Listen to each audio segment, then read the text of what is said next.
Well, hi, I'm Dr. Danny Huerta, Vice President of Parenting and Youth to Focus on the Family. And man, I love being a dad.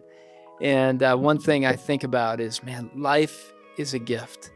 And especially recently, I had a near-death experience. I was wanting to snorkel, and we just had a limited amount of time. And there were a few decisions I made that weren't the right one. And I told my wife, "Hey, I'm gonna go snorkel." And there were these guys that we had connected with at the cabana, and we could rent things out. And I said, "Hey, I'm gonna go snorkeling." And they said, "Hey, just so you know, there are barracuda in the area. A guy got bit by one yesterday. Just watch out for that." And they gave me my gear, and they said, the seas are a bit rough. Today we had to cancel sailing. A guy got a concussion.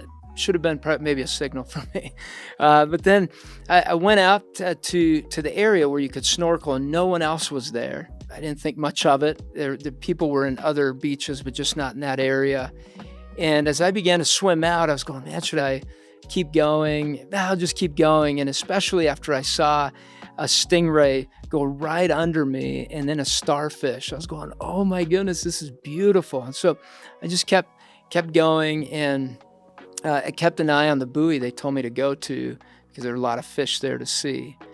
And as I went further and further out, 150, 200 yards out into the ocean, I just was getting intrigued by what I was seeing. And I happened to pass the buoy. So I looked over and I was like, oh, well, I'll start to head back. And we needed to get ready to go on the airplane anyway. So I started to head back. And at that moment, after I've seen a bunch of fish under me, I saw out of nowhere, this group of fish came right at me. And I was just thinking barracuda.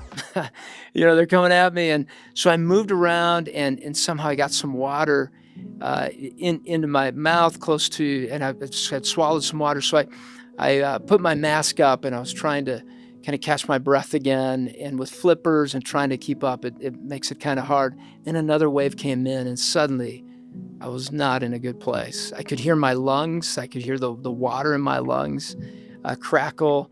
And I began to swim back to shore. I began to feel that sense of panic. I think I might die here. And so I started to swim as hard as I could. My wife was at the beach waving, saying, "Hey, we need to get to the airport." And I wished I was there with her. And I was going, oh no, she's going to watch me die here. I felt a sense of powerlessness, complete weakness there. And I was going, Lord, please help me.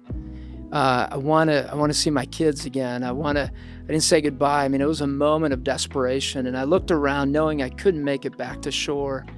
And I found a buoy laying down. It's the only one laying down around that area. And it was laying down just right to be able to prop myself on there. So I said, maybe I can make it to that. And it was about 20, 30 yards away. I was starting to feel like I was going to pass out. So I swam as hard as I could there. And about 5 yards out, my body was giving out. And I didn't know if I could make it to that buoy. And once I got there, I was trying to tell my wife that I needed some help, but I couldn't get it out. And she thought I was messing around. She was thinking I was playing. And another guy told me, hey, don't hang on to the buoy. There's a jellyfish, and the jellyfish tendrils hang onto the buoys. You might get stung. And at that point, I wasn't responding. I didn't care because I couldn't breathe, and I could hear the water in my lungs. And then he said, "Hey, you good, man?" And I said, "No." And he came over pretty quickly, had a booming voice. Now remember, there was no one there when I had left, just maybe 15, 20 minutes before. He had a voice that just carried, and so he was able to call for help and said, "Hey, get a flotation device." They ended up bringing a jet ski. I don't remember much from the jet ski to the beach, but then they helped me out. This whole group of guys were there doing everything they could to help me. They put oxygen there. The ambulance was called. I ended up in the hospital, and they had said that my kidneys were in a bad place, and God saved me in this moment, and I am so thankful, even more thankful now, every day I get to live. It's almost as it's overtime, right? And my kids, I tell them, man, I love you, and so thankful for you. What a wonderful gift it is to be a parent every single day. There are challenges, there are disappointments, there's sadness, there's even disconnection, there's conflict, yet there's a whole shaping that is taking place there. And we know when we invite God into places of pain, He's going to be there with us. He's going to help us along the way. Maybe not exactly how we planned on it, or maybe we're gasping for air like I was, but He's there to save us, and He wants the very best for you, your family. Now, I'm going to read to you something that my daughter gave to me a few years ago. Something we've done in our home that I hope you consider doing is we place journals at each of our spot at the kitchen table. And the idea of that is that we're not going to write in our own journal. We're going to let the family members write in each other's journal. So my wife, my son, my daughter have written in my journal, and I treasure these words. And it may not be in that moment that they speak to me, but maybe a few days down the road or on a trip, I look at these and I see, did God put a verse in my daughter's heart that I needed to hear? Or did God put some words in my son that I need to hear? And so I need to measure those. And this is one I consistently read, and I want to read it to you. Dad, you can have knowledge and you can be meticulous in your preparation, but without the direction of the Holy Spirit, you will have no power and your teaching will not be effective. Make sure to rely on the Holy Spirit. He will give you strength. Love, Lexi. And that's what it's all about. It's at the heart of it all, to have the Holy Spirit guide us.